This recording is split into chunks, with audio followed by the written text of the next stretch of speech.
well, you guys know what happens next. We're going to start with songs, so you can all stand and feel free to come up here if you know any of the songs, if you can relate to the songs, or if you just feel like dancing, letting the Holy Spirit work through you. Please come up to the front.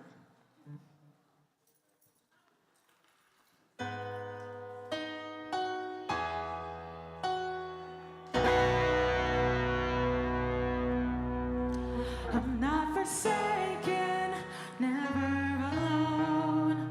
The God of heaven calls me his own. He's not just seated upon the throne. I know he's right here inside my home. I've got a treasure here in my heart, and in my weakness it won't depart. I have a Savior who will abide. He's not just with me, he lives inside. Just go ask Daniel, our God will bring you out, and he will testify. He shuts the lion's mouth. Oh, ask those Hebrew boys if they'll stick by your side. They will identify the fourth man in the fire. They'll tell you, he's in the room. Yes, they will. Yes, he is. They'll tell you, he's in the room. I've got a treasure here in my heart, and in my weakness it won't depart. I have a Savior who will abide. He's not just with me, he lives inside. Just go ask Daniel, our God will bring you out, and he will testify. He shuts the lion's mouth. Go ask those Hebrew boys if they'll stick by your side. They will identify the fourth man in the fire. They'll tell you, he's in the room. He's in the room. They'll tell you, he's in the room. He's in the room. She's in the room. He's in the room. The presence of the Lord is here.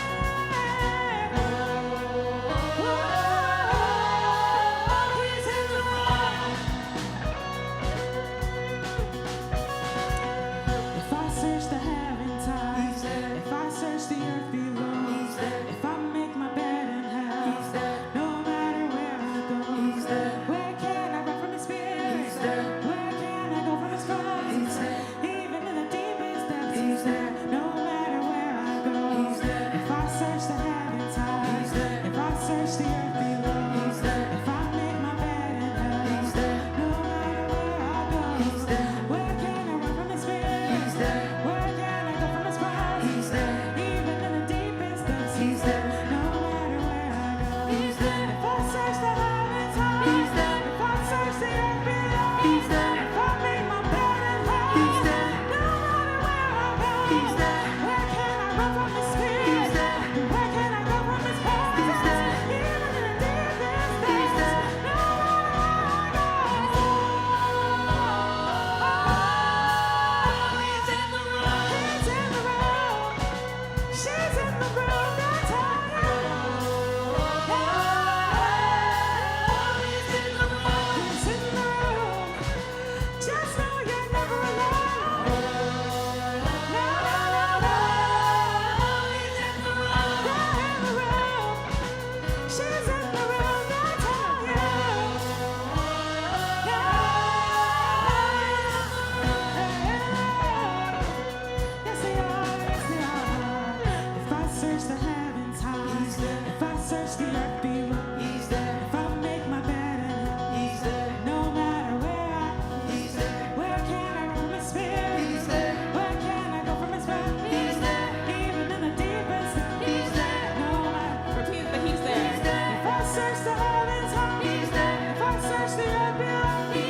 on, y'all.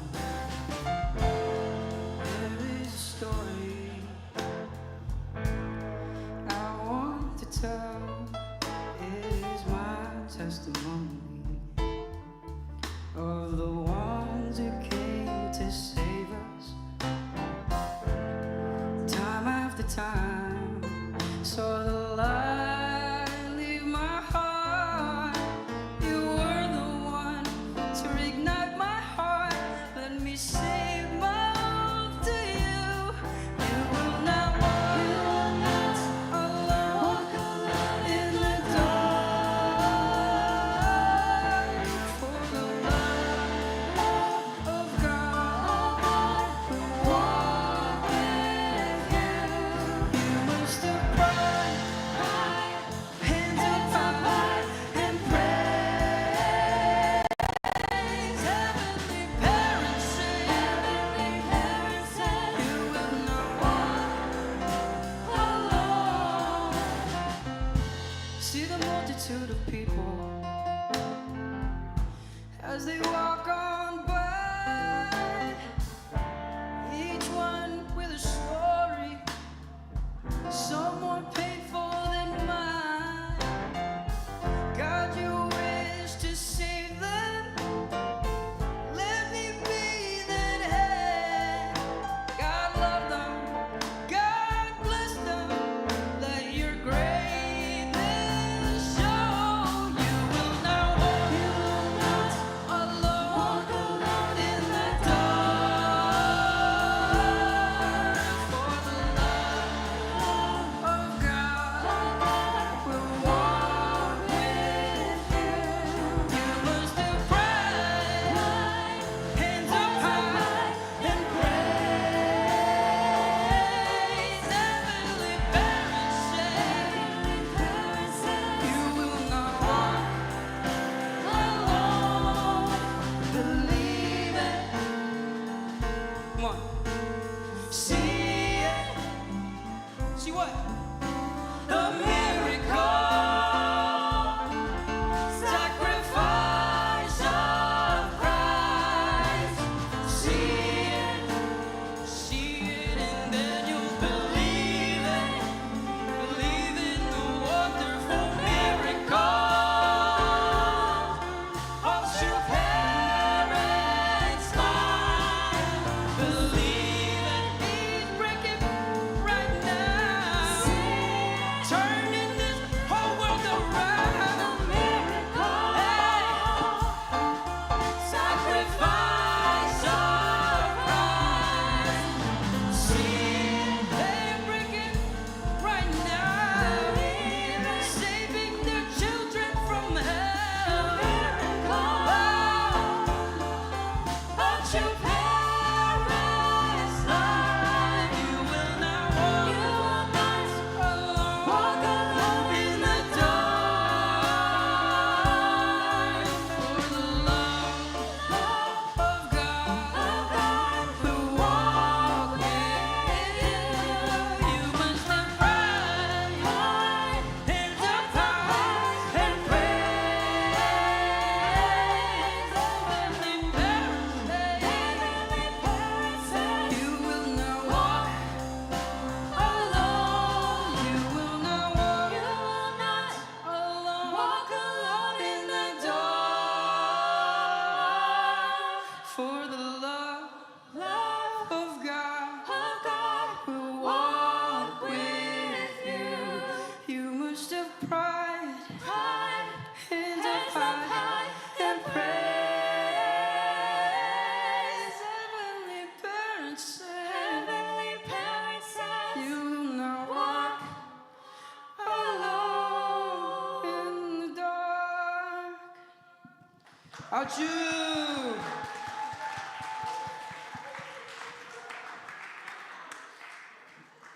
Achoo, thank you. That was lit, absolutely lit. All right, you guys can all be seated. Welcome once again to Home Base.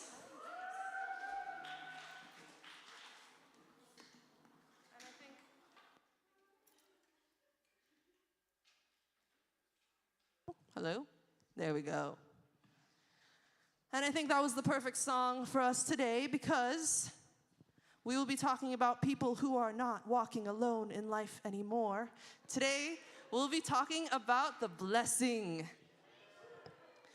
So April is such a special and important month for us, especially right now, because it is the month where in like 1 week, April 13th, True Mother finally gets to accomplish her mission and vision of building this beautiful temple that you can see in the photograph, the Cheonwon-gung. And so finally we're going to have this beautiful dedication ceremony offering a space, a home for God. And also at the same time, the next day, we're going to be having the blessing, which in our faith, in our practice, in our church, we call our marriage the blessing, because truly it is one of the greatest blessings of your life, or so I'm told. And so for today, we're going to have some couples come up and share about their experience. But first, I wanted to start us off with some words from True Parents, from the founders of our movement, on what they see as the significance of the blessing, why marriage is so important, and why this blessing is so powerful in our lives. So the next 3 slides, we have some beautiful quotes about what does it really mean to be blessed in marriage and in love. First, true love is one thing we absolutely need. Whether we're living on the earth or we have entered eternal life of the spirit world. True love is appreciated not only by the people here and in the spirit world, but also by all things of creation. That is why people of true love attract even animals and plants. They want to live with such people and come under their dominion. Thus, a true man and woman who possess true love are the most precious beings of the world. Next quote. If a man and a woman want to achieve individual perfection, they need to do so by perfecting their partner. And that is why they must marry. They cannot enter the realm of love if they are not married. The reason people need to marry is that so they can relate to the love of God. A man and woman cannot fully connect to the love of God if they're not married, because when they marry, the love of God resides with them, and they become one through this love. God can then bequeath the whole universe to them, including God himself, his love, and everything that belongs to him. In the Unification Church, we call marriage the blessing. The life of a married person is such that a man and a woman who have been alone on their path of love on their path to seek love, abandon that path and stand as complements to each other, comforting each other when they feel lonely, sharing joy together when they feel joy, and giving each other strength during difficulties. In this way, one becomes the right foot and the other the left. One becomes the right hand and the other the left. Together, they praise God, saying that they are moving forward with God's love superimposed on the theater of their lives. Yeah, so basically, I think from those quotes and from my understanding, our movement, our True Parents talk about true love as being the most powerful force in the world, and our marriages are much more than just a man and a woman coming together because they like each other. It's a step that we take in order to give love back to God, because only when we come together can God feel the fullness of what does it really mean to be alive, when you're sharing love with a partner like that. And so to share about their experience of this blessing, I want to welcome up these 4 beautiful, amazing couples. Please take your seats up here. And so today we're going to be doing a little bit more of a Q&A style rather than a talk, all right? So we're going to be asking them. We have some questions already prepared. And then all of you can get ready because we're going to pull up a Slido thing, and you guys can all ask your own questions or vote up the questions you want to hear. And they're all going to be talking about their experience of what does it mean to be blessed. All right, where are the rest of the mics? One microphone here. One microphone here. Drex, where are the other mics? Okay. So meanwhile, you guys can introduce yourselves. Tell us a little bit about who you are. First of all, I guess your names. You can tell us how long you've been blessed. You can tell us how you met And what's your favorite thing to do together as a couple? So maybe we'll start with Chanu, and we'll go down this way. And Tara, can you just give him the mic? Koji, can you go to the next slide? Okay. So yeah, my name.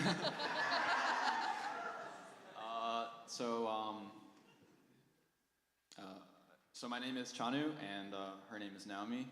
You want- Yeah, just do all the questions. Okay. We met actually through the matching website, and how long we've been blessed? Almost 3 years. So we got blessed in April 2022.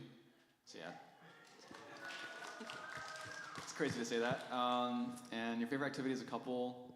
I think like going out to restaurants and like critiquing the food and like that's what I like doing. Yeah, but maybe watching shows together. Yeah.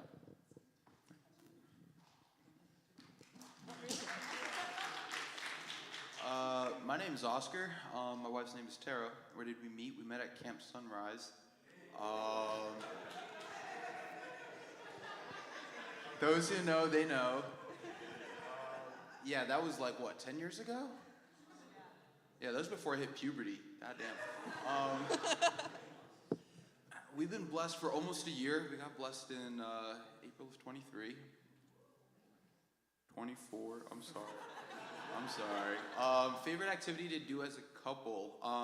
Kind of same as them. Like we go out, we try steakhouses, like that sort of thing. Not like restaurants, but like we really critique steakhouses. And that and just watching shows. That's our thing. And cleaning. She really likes when we clean together.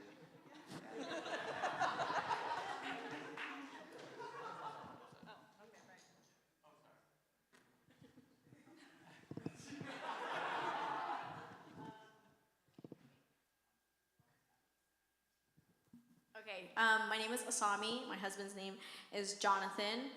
We met on GPA, but we officially started the process. Wait, when was that? Well, after that. Yeah, after I finished. We got blessed in May 23, and our favorite activity is we do outdoor stuff, so definitely like hiking. We love to garden and like snorkeling. But yeah, that's it.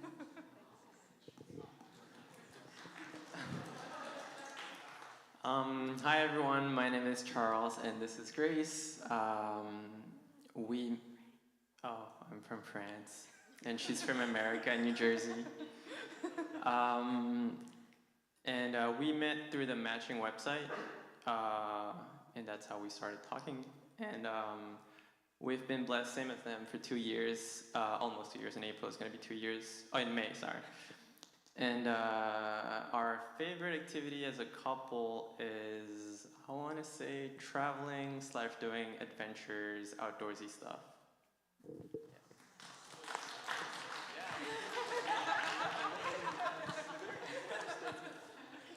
All right.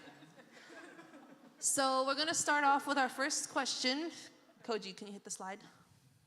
All right. So why did you choose to get blessed? And in your opinion, what does it makes it different than marriage? You guys can answer kind of for your own personal selves. You don't necessarily have to answer as a couple. Just in your opinion, why did you get blessed and what makes it different than a regular marriage?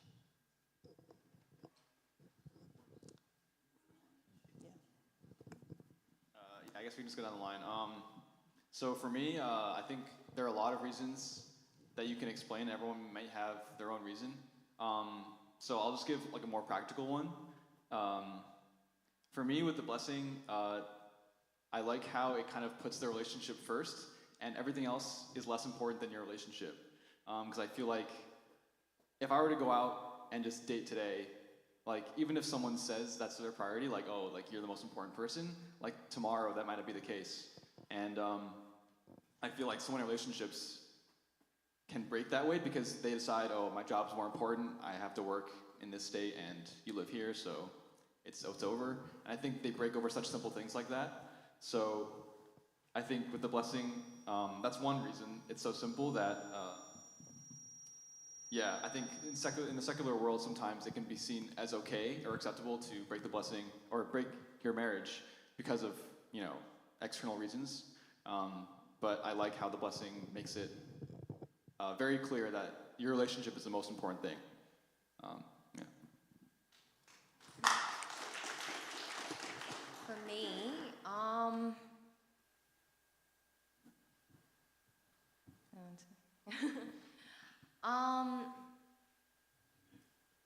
I don't know, I guess I don't think as deeply as you, but I've always learnt that the blessing is so special and so important because it protects God's lineage. And I feel like that alone is clear to me that I want to choose the blessing. And I've never considered regular marriage. So ever since young, it was always like my dream to get blessed. And I've always been excited to listen to like my older brothers and sisters, like testimonies about the blessing and the matching. So yeah, just a simple reason.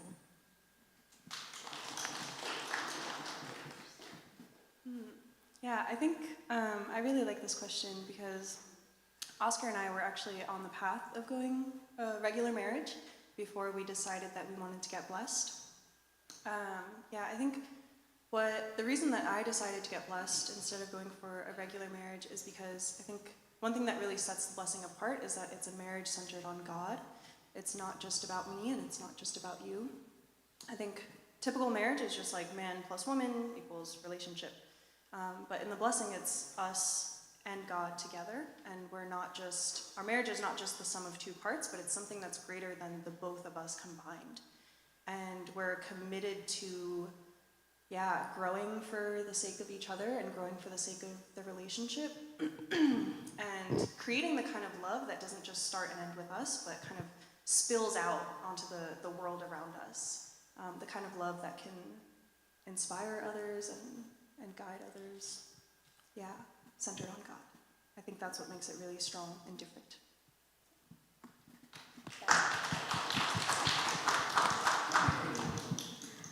Okay, so I chose the blessing of a regular marriage because I think casual dating or just like hookup is like, it's not enough for me. Like, not that I've ever done it, but it's like, I need a man, like a real man who's gonna commit and like be on the same page with me. Like, I'm ready to commit. Like, I'm gonna give my full 100% and I need someone on the same page.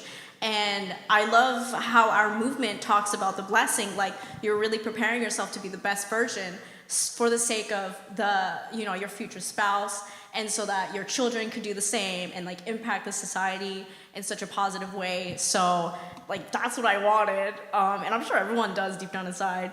But that's why I chose the blessing, and like Jonathan was definitely the person. So yeah.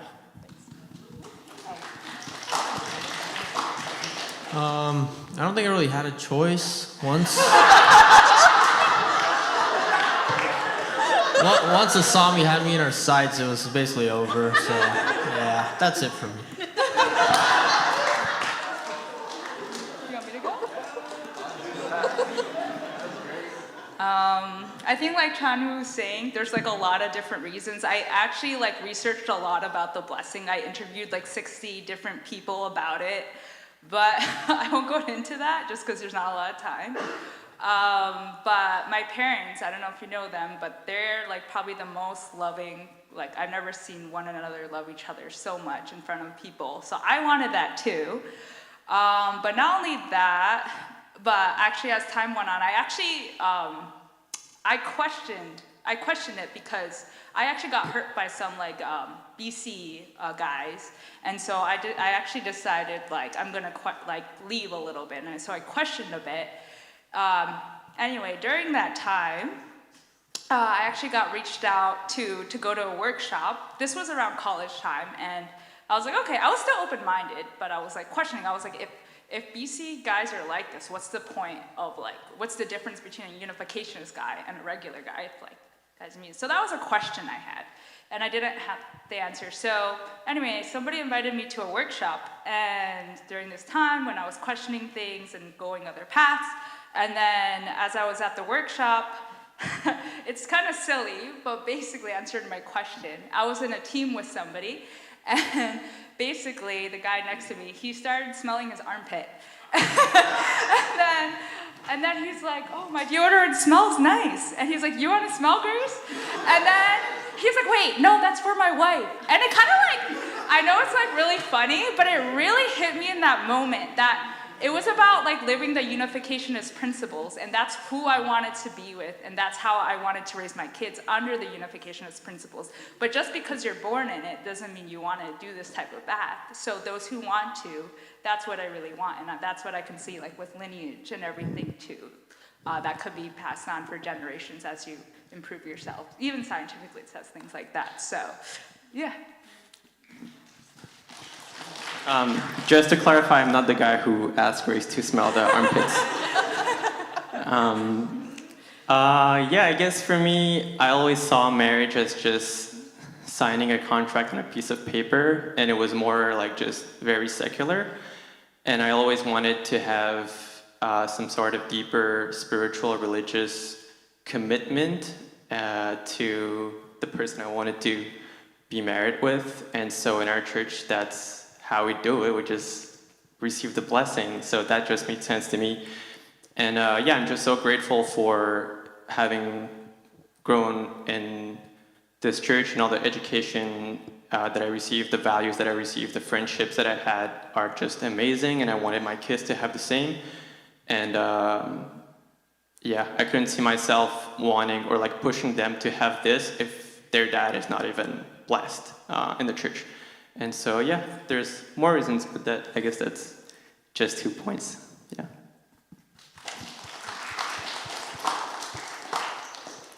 All right, so our next question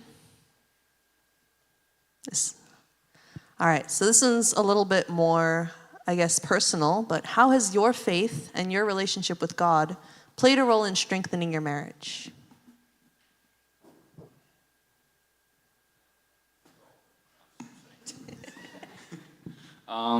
So I think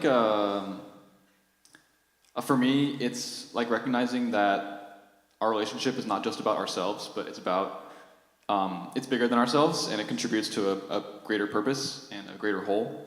So I think like whenever I make an improvement or become closer together or become just more understanding of each other, it's not just, you know, a good thing for us, but it's contributing to a better humanity in a little bit of a way, and also a better community and better world.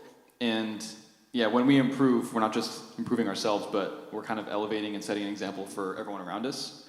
And I always try to think, like when we have conflict or we need to decide something, I always try to think about what's best for both of us, but also what's best for the community, like what's best for others to see us doing, and what's best for the world, and ultimately for God.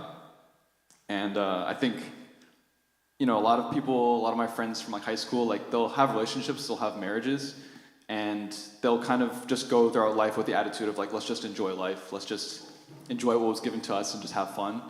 But I think relationships and marriage are not just about enjoying life, but they're really setting a standard for others as well and helping others. So that's why I think, yeah, relationship with God helps strengthen my marriage as well.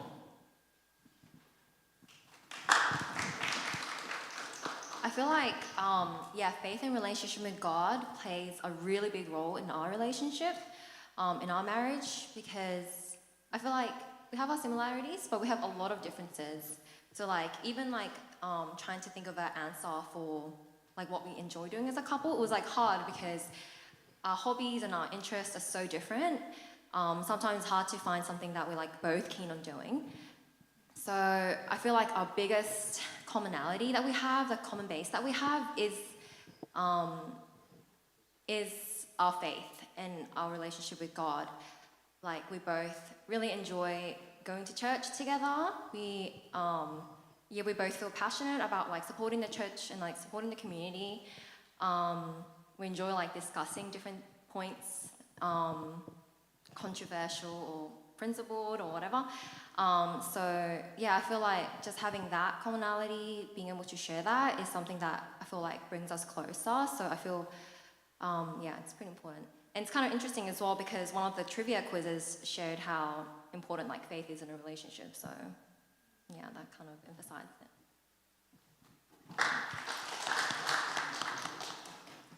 For me, I'm not the most religious person. I don't think I pray as much as I should.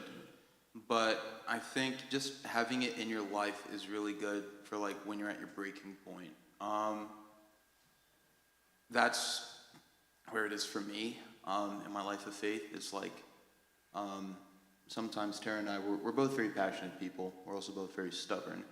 So there are times where we get very heated with each other and we say a lot of mean things to each other. And I think at some point, like it could get very toxic, but I think the good thing with us is just knowing that like at the end of the day, the relationship is bigger than just the both of us individually. Really helps us just like realize we have to do what we got to do to get through it. We're on the same team. We're not really against one another. And in that time, obviously, when you're arguing with someone, it's always like you versus them. But once you change the perspective, it's so easy to like move over, and it's so much more efficient that way. Like I'm all about that efficiency. But yeah, it's great for the relationship too.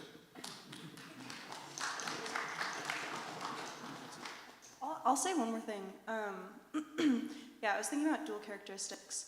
I think, yeah, Oscar and I are kind of similar to you guys. We're like, when it was asking what do we do together, we're like, oh, we have very different hobbies, very different personalities, but we align with each other in terms of values. And yeah, I think when you think about dual characteristics of God, there's like different aspects, but they're not meant to be against each other, but they're meant to complement each other.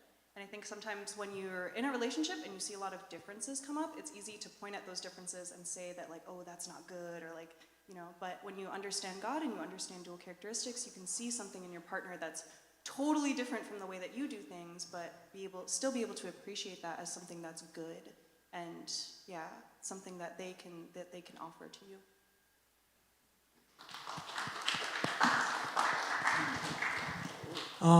So yeah, I think for us, or for me, but I think for us, I think I speak for both of us, when we got blessed, God was the center of our relationship, and that was the whole part of the blessing, was keeping God at the center. So I think it plays a role in, whenever we interact in our whole life, in strengthening our relationship, whenever we come across difficulties with making decisions and trying, like, whether that be opposing opinions or just big decisions in our life that we need to make to move forward, we take our time to pray. And I think a big thing is just thinking, like, because, relationships not only about you, it's about each other. So it's also thinking about, like, what's God's perspective of our relationship and what he wants for us to move forward. I think that really helps us when we make decisions to support each other in our marriage.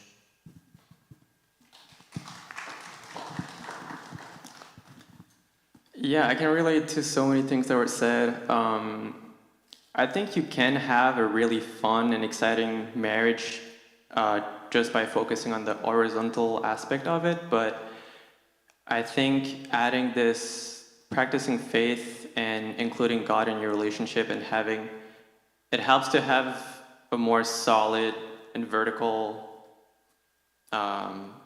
thing to your marriage. And I think if you don't include that, at least that's my personal feeling, if you just focus on the horizontal aspect, then at times of hardships or challenges, then it's so easy to snowball into things that you don't want. But if you include faith and God, and ideally both in the couple included, and practice it together, I think you can always come back to that center whenever there's hardships, and you don't question, oh my God, is this the right person for me? It's just something you committed with faith and with spiritual intention through the blessing, and that's why I think it's important, I guess, to include it. So I feel like faith and God are very intertwined. Like, what faith means, I always have to break things down, but what faith means to me is basically like what my beliefs are, what my values are, and I really value God. And to me, that means in order to value God, that means like being loving toward God's children. And basically, Charles is God's child. So, and when I constantly think about God, it's all about being loving. So it's like forgetting about being selfish. And like, and if I forget about God, then there are going to be moments where I'm like cranky and I'm like, ugh. But then when I think about God, I'm like, oh, what is God? How can I make God happy? And it's by trying to be loving toward my spouse. And I think I try to like ask myself, how can I do that in a practical way? And it's like, have I been loving toward Charles? Like, what has it like when too much time has passed by? I'm like, wait, have I been loving toward Charles? No. So I have to. Then I'm like, okay, what can I do about it? And I feel like that's why like God really helps strengthen our marriage and be stronger. Yeah. I'm really loving the variety of answers. I feel like all of them they're so good too. Like they hit so good. Okay, next question. Describe a time when your relationship has challenged you to grow. Yeah. So I'll mostly answer this one because she doesn't need to grow that much. Yeah. So like one thing was like kind of at the beginning of our relationship. So like being someone who grew up in our movement, like I don't have experience dating, right? So this is my first time like just being with someone, and so like one thing that I wasn't used to, and partially probably from like watching, like just being on social media or like just being around secular people, is like I know that like cheating happens, and I know that like people can be very unfaithful at times, and yeah, obviously it's mostly jokes, but I know that it happens as well. So yeah, I was kind of like not sure how to like. I guess I was not very trusting of people in general. So like there was one time where like Naomi wanted to like go out with a bunch of like church friends from like her gap year that she did. She went like a gap year in Europe, and so like she was in America, and that time she wanted to like go visit them and hang out with them. I was like, okay, like who's gonna be there? She's like, oh, like this guy and this guy. I'm like, oh, like they're all guys. Like it's like 3 guys. So I'm like, can't there just be like one girl there or something? Like, it doesn't have to be just you. And then, but like, I mean, that was the reality. Like, no one else could go except for those 3 guys. And then I was just like, oh, well, you can't go then. That's just weird. And obviously that's just me being insecure, right? Like, I can't trust her. So anyway, so in my head, I'm thinking like, oh, I'm just being like a protective partner. I'm like, in my head, right? I'm showing her that like, I'm protective of her and like I want her for myself. Like I'm not like anyway, like it's kind of hard to justify now, but at the time, really what I'm just doing is I'm just being selfish, right? Like I'm just thinking from my perspective, like, oh, I just want her for myself. Like I don't think it's safe for her to be with just 3 guys alone. And I really had to shift my perspective from just thinking about my perspective, but from hers as well. Like she wants to meet with these people that she hasn't seen for a long time. And when I tell her she can't go, it's not just me being selfish, but she sees that like from her perspective, it's just I don't trust her. And like I want to trust her, and I feel like I can trust her, but just me saying that kind of shows that I don't. So I really, once I thought from her perspective, it made me realize like what the clear best solution was. And that's one thing that I think I appreciate most about the blessing is that these conflicts, they kind of push us toward what makes us better as a couple, not just what's best for yourself. And I think like the best blessings or like the best relationships that I see in the world are ones that like constantly continue to grow and blossom over the years. And I think a lot of relationships in the secular world, like it's just, one and done or like for like a summer fling or whatever. And it's like they kind of paint those like highs as like the best experience you can ever have, and then like it just gets worse and worse as you get older. But I love how the blessing done right is like looking at a couple and just as the years go by they become more and more close, and they just enjoy it more and more even though they're older. So yeah, sorry, it's kind of long, but yeah. I ended up not going. I ended up not meeting with them, so. That's sweet. 2 really quick ones. First one was I first moved out on my own just to like get that experience because At the time, we were dating, but we were gonna get blessed. I knew she was gonna move in. So I was living alone for a while. I thought, you know, the way, I personally, I thought I had a great setup. I thought it was like, Tara's gonna come in, she's gonna love it. I got everything. I had like first aid kits, I had a pot, I had a pan. I thought I had everything. I was like, man, I'm good. It was terrible. Like when Tara first came in, when Tara first moved in, which surprisingly, actually, she has come over a few times before she moved in, but she never said anything about it. But when she first moved in, first thing she said was like, your fridge is just mold. I personally never saw it, but I guess it was a fridge. But she sent me photos as proof, so I believe her. I have texts. And just also, I guess, like cleanliness. Like I lived on like if it's dirty, you clean it. But like my standard of dirty was very different than hers. Yeah, so it took a lot of, like, I was like, man, like the toilet's not that bad, you know? Like, you could do your thing, it's good. But to Tara, she was like, nah, you're gonna clean it. And I was like, but I don't want to. But I ended up doing it. And you gotta learn how to live with someone else. I think that was a very big thing for me. Learning to live with someone else. Like I make my bed every day now. Or, well, you stay in bed like until 12, but, yeah, so that's number one, just learning to live with someone. I feel like that's huge. Second one is I created, well, it's still a work in progress. I'm not done with it. But whenever Tara has an issue or like something that she wants to bring up, usually like my initial reaction, I think a lot of guys, it's very similar to what a lot of guys have. It's very, I'm gonna go back to the word inefficient, because it doesn't work. Like it doesn't make the situation any better. So I'm still working on this new system of like, she says something that she's upset with, you do this. Okay, but if it goes like this and I have two other alternatives, it's still a work in progress, but once it's done, it's done. But like I started realizing you have to do that, because your natural instinct is not always what's best for the relationship. So once I'm done though, probably in like a year or two, you can ask me what it is. It will save a lot of time and heartache for our brothers.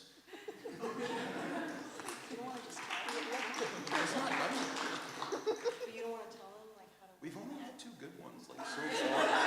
Like, well, we've been together for like 5-6 years. We only had like 2 to 3 good ones, like so far. Okay, I'll give a little tip to the guys. If your wife comes up to you and says, "Hey, I'm upset because you did this thing," don't focus so much on the thing and trying to figure out the thing. Focus on she's upset. And yes, focus. yes, Yeah, that's what it is. That's what it is. Yeah.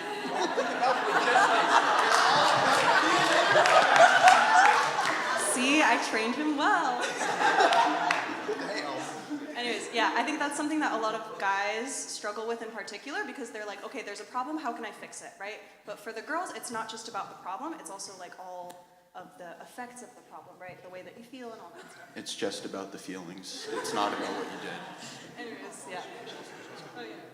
So for the girls, it's also easier, like, if we explain, like, this happened, so I felt this way as well. Yes. Yes. Yeah. Yes.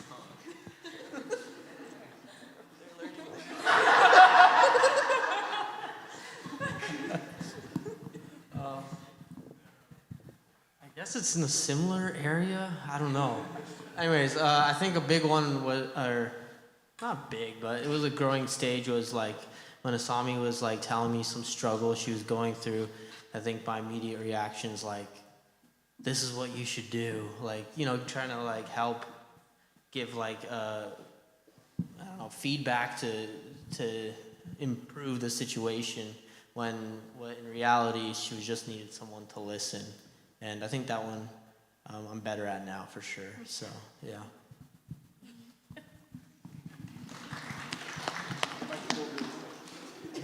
As you can see, there's one way where you listen. There's one thing where like, okay, never mind. I'm gonna have to write this out to make it more understandable. But you see what I'm saying? No, not at all. Okay. Yeah, I'll go more specific on like a certain time. So this is a little bit different topic, but I actually really struggled with Jonathan's parents.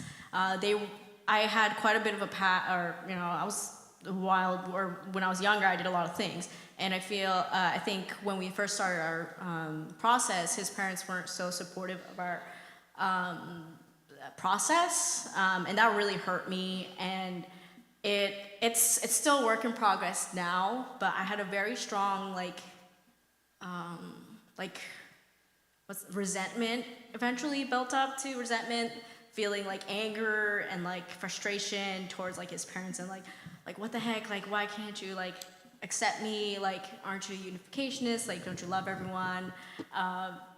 Yeah, and like we were still in the process at that time, so like I can't be like, Jonathan, defend me, like, or be like, oh, you're just some mama's boy, you know what I mean? So like, it really put me in a position where I had to really own up to my mistakes in my past, but really realize that like, oh, like his parents aren't like hating on me, like they really love Jonathan and they really want him to have the best, like for his future. And I'm like, oh, an obstacle. No, I'm just kidding. So like it's okay, like, I really, I had to pray a lot, but I really was put in a place where I was like, okay, like I'm gonna own up to this and I'm gonna really like earn their trust by being like the best version of myself, and like really like show that like his parents can trust me to be with Jonathan. But that took a lot of like prayer and like what's it called? Yeah, working on myself. It really broke down my confidence. So yeah, it was a time where I had to really grow, and it's still a work in progress. Yeah. I totally understand Oscar's problem. But I guess luckily for me, I think very early on even in our matching process, and even more so as soon as we got blessed, even when we were still long distance for a little bit after we got blessed, we intentionally, I guess, read a lot of books or like Classes too. Yeah, we took classes like the marriage course and workshops, and watching videos about that were recommended to us by like the blessing department or even family members or even things that are not related to the church that talked about like communication or just how to deal with certain challenges that'll come up in marriage or any kind of things that are related to relationships. And immediately in our relationship, I think we tried to apply those, and I think it's been working pretty well so far. We really don't have so many arguments so far. I think it's going to be harder when we have kids, I'm sure, but so far so good. I don't know if you want to just give some examples or. I could give an example. Should I give? Or just whatever you want to say. Okay. Well, I guess an example would be like, I kicked Charles, right, in the shoe. And, instead of being like, I don't know. And then, no, he kicks me. Okay, that's easier. Like, I hate you, you kicked me. Like, it's very, like, easy to go in that route. Instead, it's like, oh, I feel really hurt because I got kicked by you. So it's a very different way, and it's like, oh, I understand, like, what the thing is, and then you could talk about it. But anyway, that was an example. So it's I feel statements. So, yeah, is that what you You go. Are we okay? Hey, audience, how are you guys doing? You guys are okay? I had something I wanted to say, but. All right. So. We're okay? Okay. Yeah, we're slowly running out of time, but you can just finish what you have to say. Okay, it's a little long. That's why I was.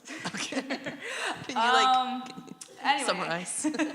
I'll try to summarize as best as I can. Anyway, when I was small in elementary school, basically, I used to always avoid problems, basically. Like, I remember this girl wanted to be my friend. I was really annoyed of her, so I walked an extra 10 minutes just to avoid her to go home.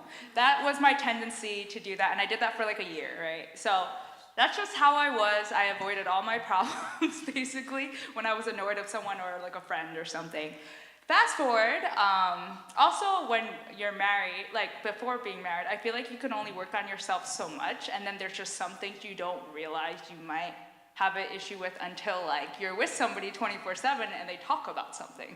And I didn't know because anyway, we were going on a date to an ice cream store, and Charles he just brings up an observation, and he's like, oh, I noticed like you stayed distant between like your really close friends at this party.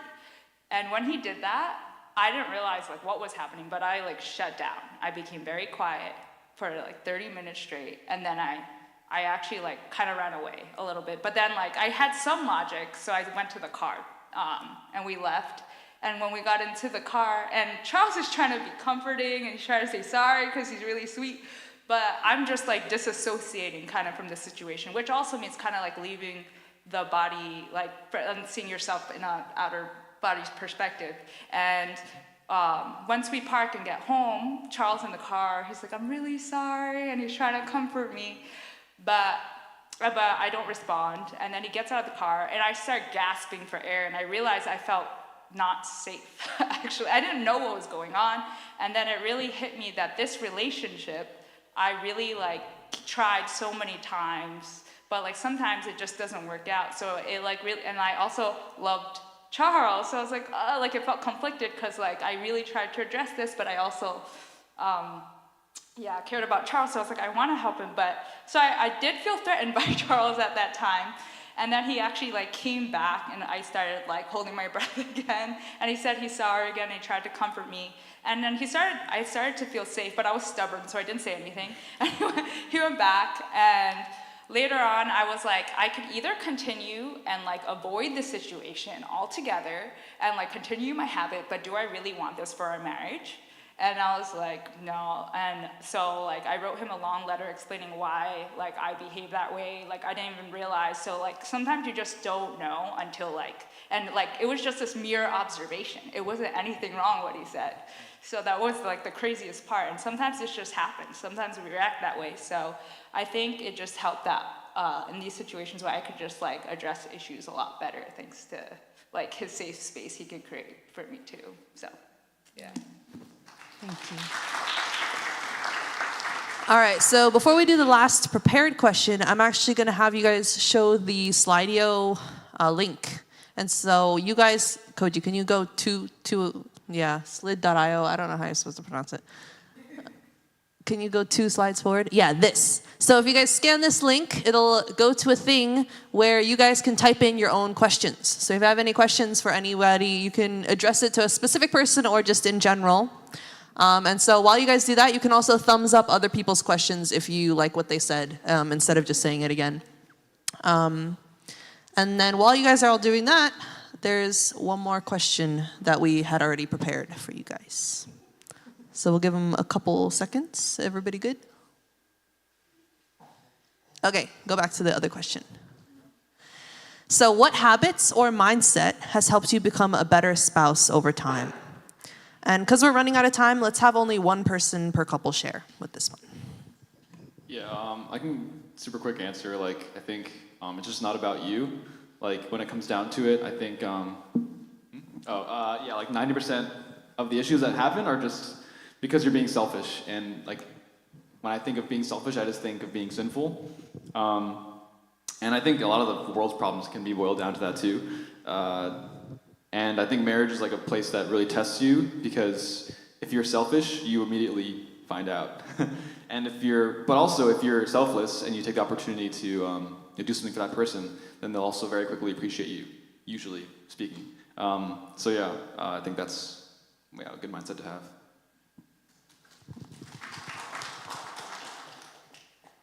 I think the most important thing, in my opinion, or something that's really helped me become a better spouse, is being open to change. Your marriage should change you. Your relationship should change you.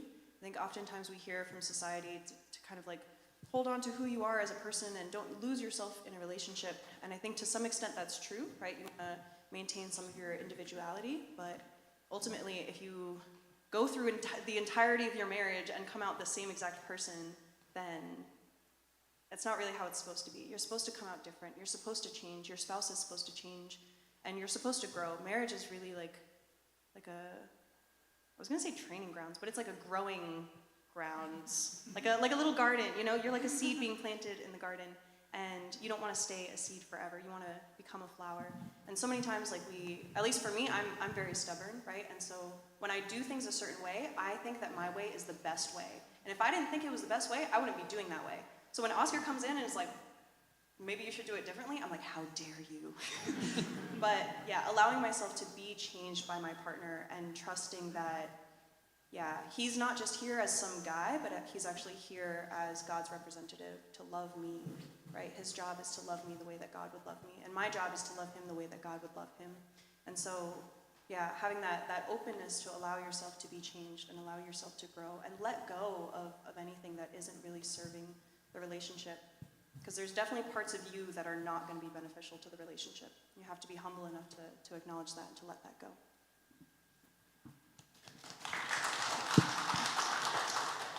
I have a pretty similar answer to Tara.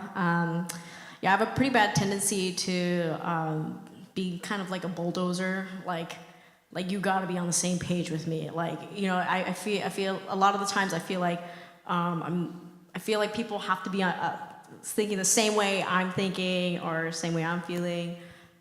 So a great habit for me is just realizing like that Jonathan is different. There's other. It applies to like other situations too. But yeah, we are not similar at all. We're very, very different. So I think once I take that time to kind of recognize, like, oh snap, he's not like me. Yeah, everyone probably practices it better than me.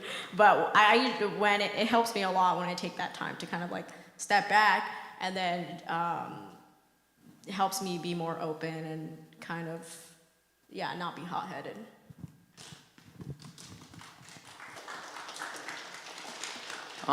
Just very quickly, I think I learned that you have to be very careful with your words when you talk to your partner, because they can get really upset if you say it wrong.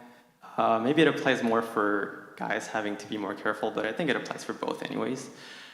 So that's one thing, and also just accept them for who they are, and we're just naturally different, and it's not healthy to try to make your partner change, because they're not going to change, and just accept people for who they are, and yeah, deal with it. But she's amazing anyways.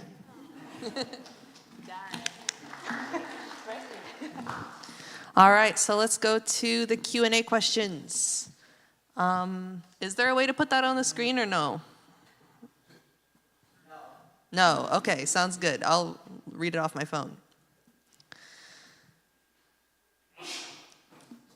All right, number one question. What is the worst advice you've gotten relating to marriage or the blessing? Either church related or not. What's the worst advice you've gotten?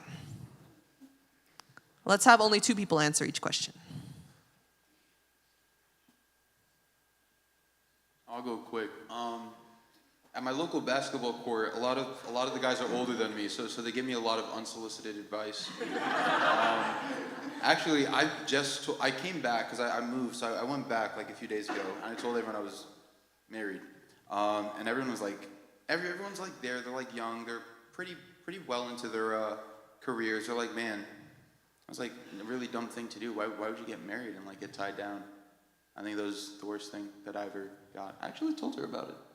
I told her about it. It was an interesting piece of advice. Yeah, there's a lot of people out there who have really like negative perceptions of marriage. Yeah, a lot of my baby mamas. Anybody else got some bad advice? I had the same one actually from someone who I played soccer with a lot in the Bay Area. He said the same thing, and I went back recently and I started playing soccer, and he's like, dude, like, where have you been? This is what happens when you get married. So, yeah, same thing. All right, another question. How can you have a healthy relationship with your parents and siblings-in-law?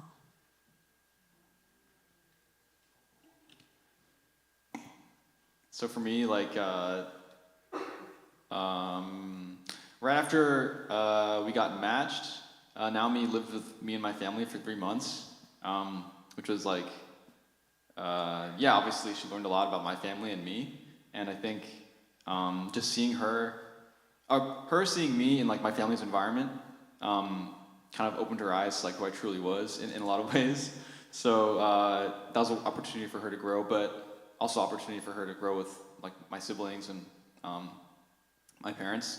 But also, I did the same thing after we got blessed. I went to Australia and lived there for 3 months, and yeah, and so I think, yeah, I guess just living, it's a unique opportunity. Like not everyone can do it, but I think if you have the opportunity to live with your in-laws for just a little bit, it's the fastest way to address any conflicts you might have or get close to them. But obviously, all the things that come with that, like have an open mind and understand everyone's different, and yeah, and then through doing that, you'll understand your partner a lot more for sure.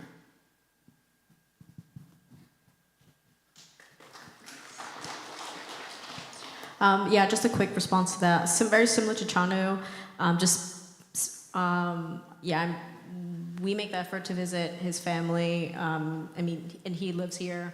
But for me, I try my best to spend time with his family, have conversations with his parents, with his siblings, and that helps a lot. And I had a very wholesome conversation recently with his mom. So I felt that was like a huge victory. But yeah.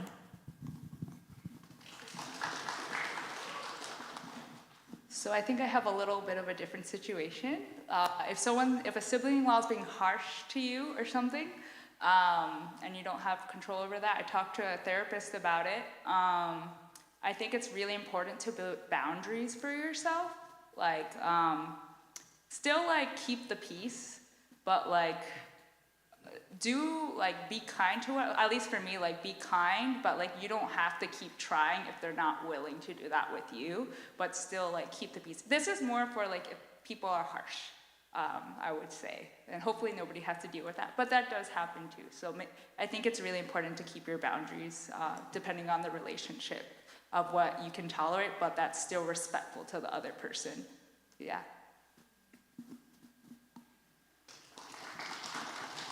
All right. So really quick, one-word answers. Do you have joint bank accounts, separate accounts, or both? Both. Joint. And are you legally married or not?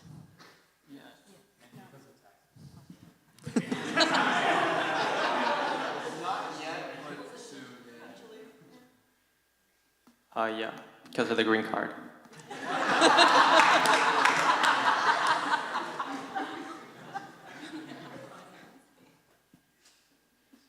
All right, and then last question. What is something that surprised you, but in a good way? I guess surprised you about marriage or about each other. I could go. I thought marriage was gonna be very hard. It's not. But I think because Charles is such a wonderful partner, so yeah, I really thought I'd have to make all the money and all of that, but yeah, it doesn't have to be hard, guys.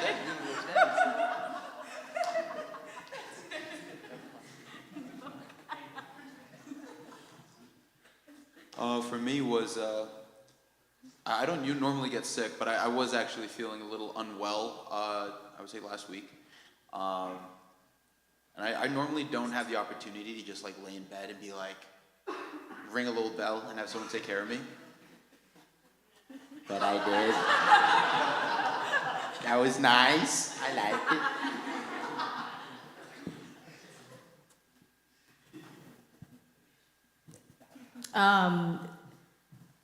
I was very surprised that Jonathan can be so loving. Like in public, he's just like, like, that. This is not the real him, right? Like, he's just shy and like nervous probably, but like, yeah, I was just so surprised by just how loving he is.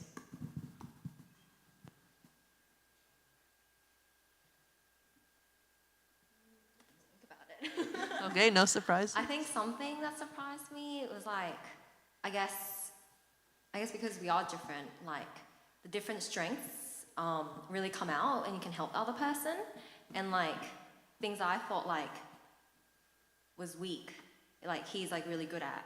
So because I'm not so good at maths, for example. Maths, yeah. Wait, what? Oh, okay. I'm not so good at math.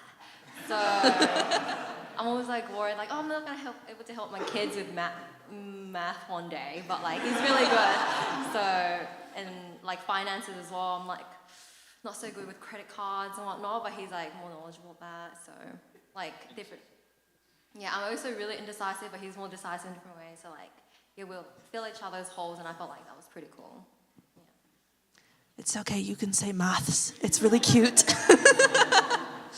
All right, to the audience, do you guys want to do a couple more questions, or are we feeling done? I heard one yes. Okay, let's do 2 more questions. 2 more questions. So I guess this goes to the maths. For the non-Americans, were you always open to an international blessing, and how does it affect your relationship? So I guess these are for the non-Americans. I'll go first, I guess. I was always open to international blessing, yes. I think in Europe, a lot of us are probably more open than in America to international marriages. Most of them get blessed to Europeans, I guess. But yeah, I was always open to it. That's how I actually grew up, thinking like, the more international we are, the more we can make the world a better place. How does it affect our relationship? I feel like, I don't know, there's a lot to say, but overall, not so much. I think I was always myself. Like, I grew up in different countries. I was used to being in different cultural environments. And I already spoke English, and I had been in the US before, so I kind of knew the US. So it wasn't so hard for me to adapt here. I guess there are some cultural differences, but I really can't think of much that is like so big, at least in our situation. Yeah, I feel like we could expand on this for so long, and it depends on different people, but yeah, if the person who asked that question wants to talk more about it, then I'll be open to try to help a little more. For me, I guess, in Australia, among the youth, there's not many guys actually. So growing up, I was for sure like going with the international blessing. But I guess, yeah, how does it affect a relationship? I think it's like, I guess learning to compromise. Obviously you want to live with your family in like the country that you grew up, but one of you will have to move. But I think it's good because you get to see more of the world. So yeah, opens up your horizon, I guess. Yeah. All right, our very last question, a cute one. What is the most attractive quality of your partner that's not physical? Yeah, everyone can answer, and then that'll be how we end. I think for me, from the very beginning, I knew Chanu was like a really big family man. So he really treasures his parents, grandparents, his sisters. He doesn't show it like so expressively, but I can tell if he gets into an argument, like he will go back and say sorry, or like, you know, he'll spend like his free time that he doesn't have so much of with his family. So I thought that's really cool. Yeah.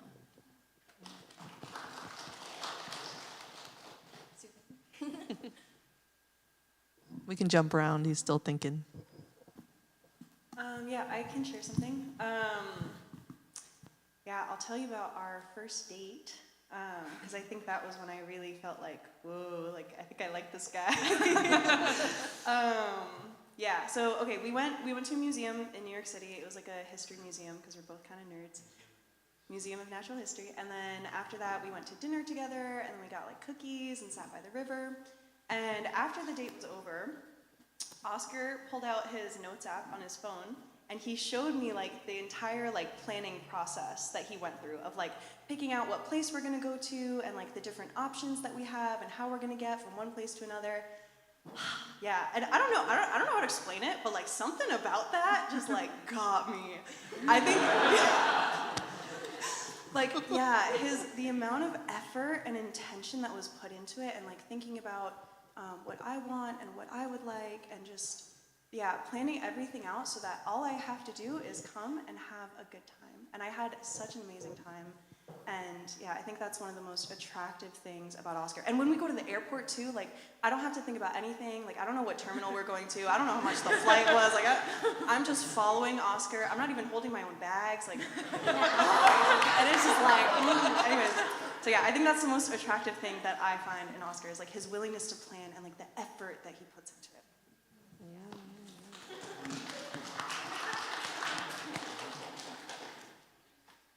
Should we go through all the girls first? Jonathan's most attractive quality is definitely his humility.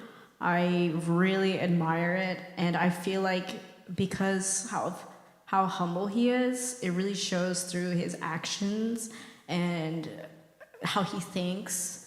He'll never put other people down, or he's always willing to help clean up. Small things like that like really makes me feel like this is a good person, and he's gonna be such a great like father and such a great impact to those around him. Yeah, it's very attractive.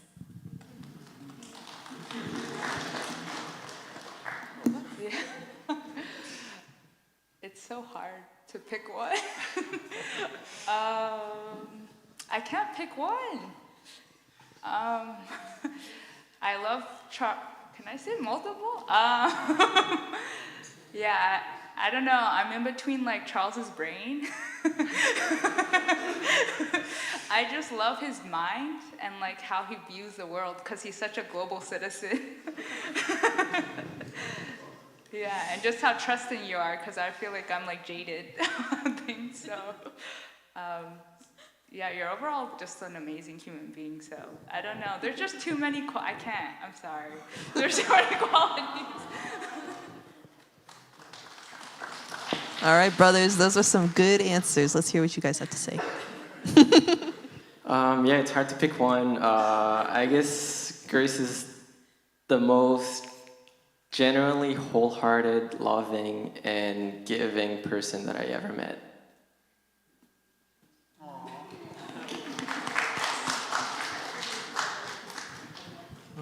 Her legs, her butt. Not physical. Oh, sorry. I don't know if it's considered physical, but like her face or like the joy like that I see that resonates off of her, like when she sees a horse or like a dog or just the laughter when she's just around other people. I think I just love that the most. Yeah.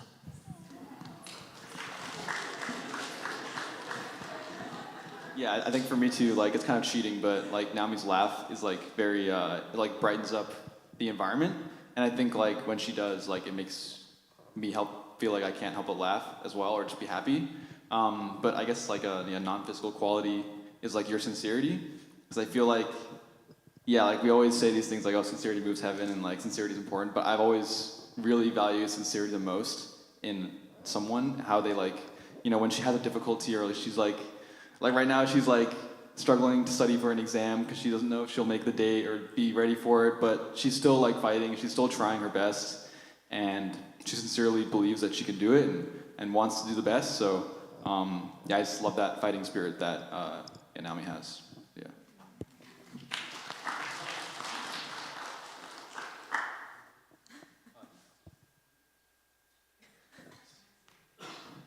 Two things, really quick. She's really good with kids.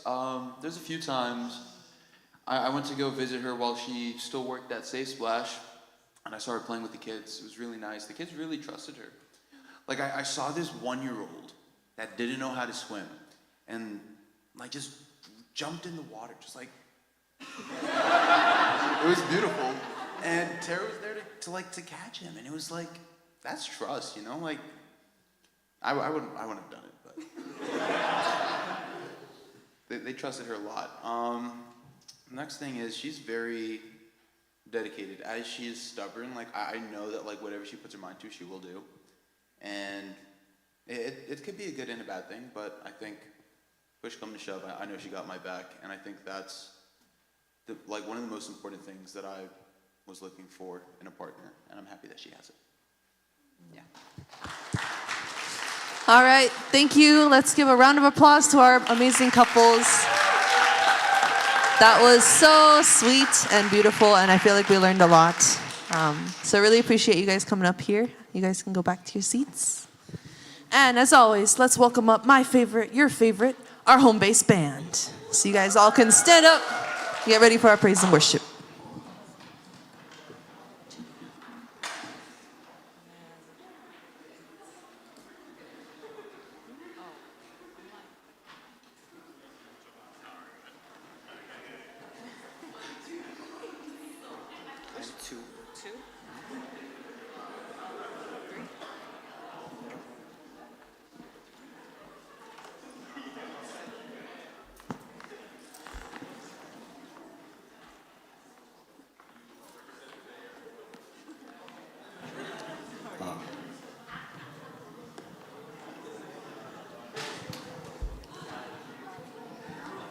Weren't those testimonies amazing? I learned a lot, so thank you for sharing. Brothers and sisters, thank you.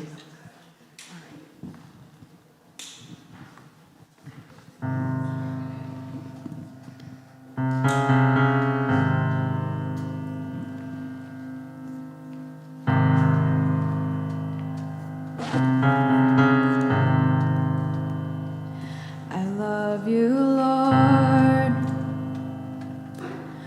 for your mercy never fails me. All my days I've been held in your hands. From the moment that I wake up till I lay my head, I will sing of the goodness of God. All my life you have been faithful, and all my life you have been so good. With every breath that I am able, oh, I will sing of the goodness of God. I love your voice.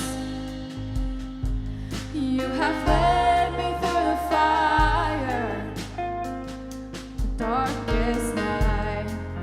You are close like no other. I've known you as a mother, and I've known you as a friend. I have lived in the goodness of God. Yeah. All my life you have been faithful. You've been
I know you all know this song, so let's sing together.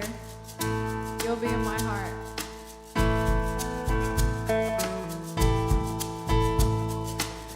Come stop your crying, it'll be alright.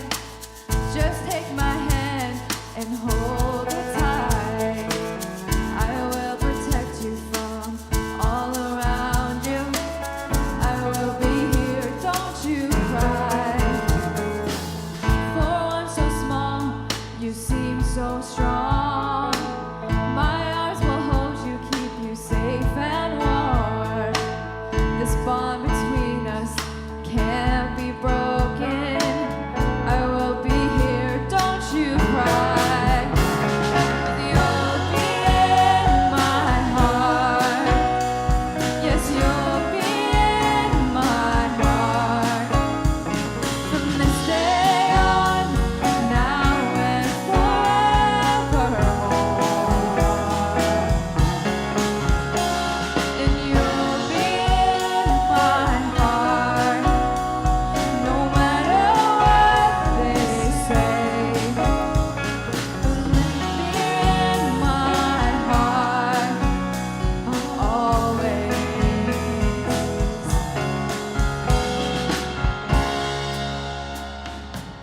Why can't they understand the way we feel? They just don't trust what they can't explain. I know we're different, but deep inside us, we're not that different at all. 'Cause you'll be in my heart from this day on, now and forevermore. Don't listen to them, 'cause what do they know? We need each other to have to hold. They'll see in time, I know. When destiny calls you, you must be strong. I may not be with you, but you've got to hold on. They'll see in time, I know. We'll show them together, 'cause you'll be in my heart. Believe me, you'll be in my heart. From this day on, now and forevermore. Oh, you'll be in my heart, no matter what they say. I'll be with you. You'll be in my heart, always.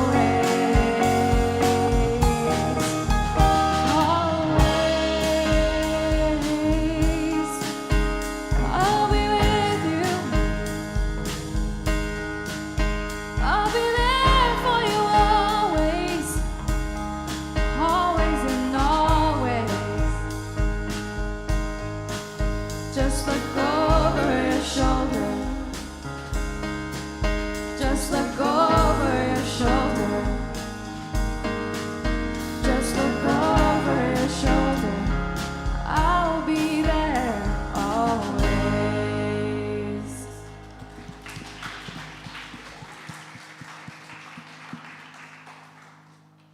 All right, so just wanted to explain this next song. So this song is called Jireh, and it means that he will provide. So that's what that word means. So you can connect to it more.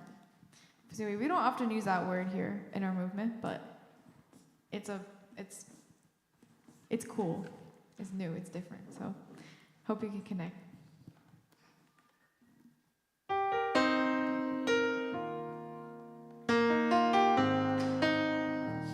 Come on. I'll never be more loved than I am right now. Wasn't holding you up, so there's nothing I could do to let you down. Does it take a trophy to make you proud?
forever enough, always enough, more than enough.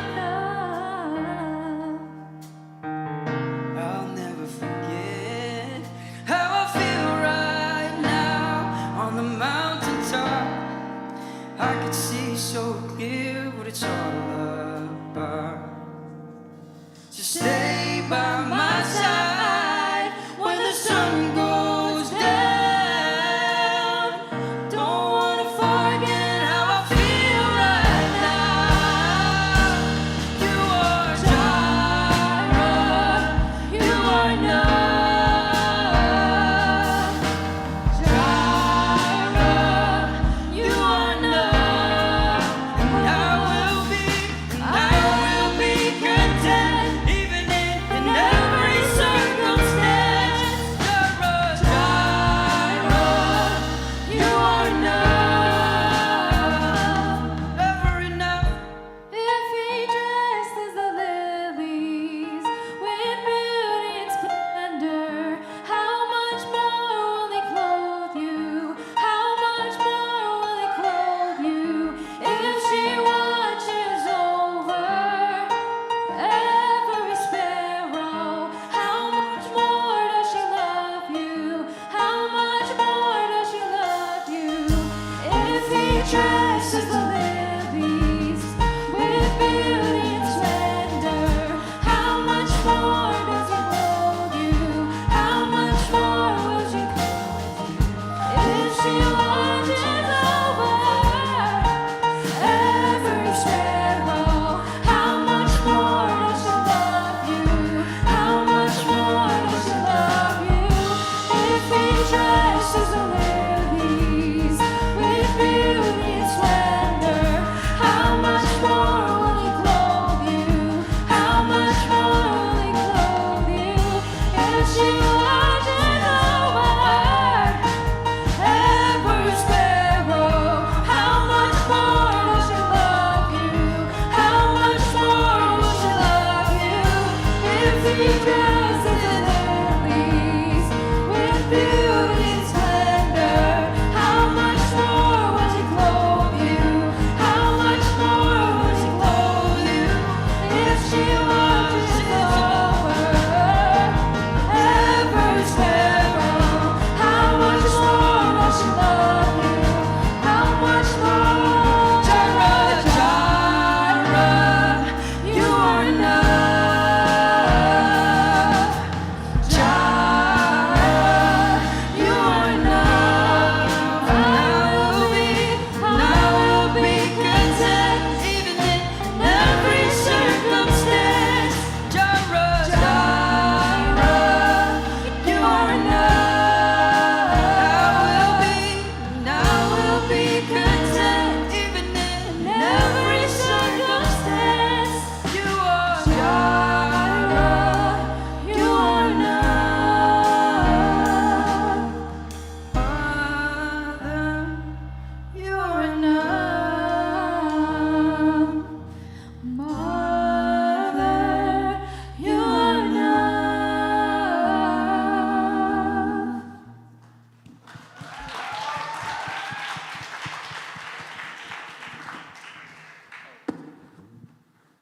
All right, once again, thank you all for being here. We're just gonna end with a very few quick, very short announcements because I know it's really late. It's 9:21. First of all, who here is getting blessed in like a week? Raise your hands. 1, 2, 3, 4, 5, 6. Congratulations to all of you. We wish you all of the best. We wish you all of the happiness. And we're really excited. Whoever's going to Korea, really excited to watch. Everybody else, there will be live streams that we will all be hopping on to just to watch the amazing experience. Yep.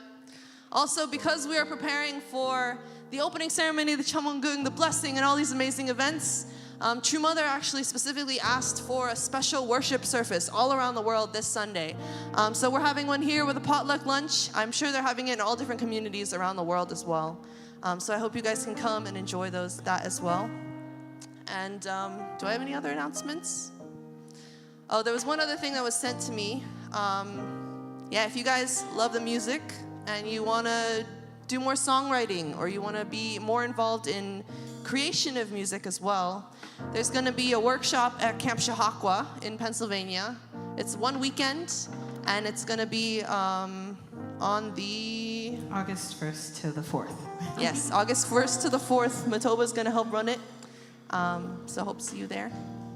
Aside from that, yeah, downstairs we got boba, and we also have cookies made by Audrey. So go buy some, support home base. And so we'll see you all downstairs. Thank you so much. Have a good rest of your night.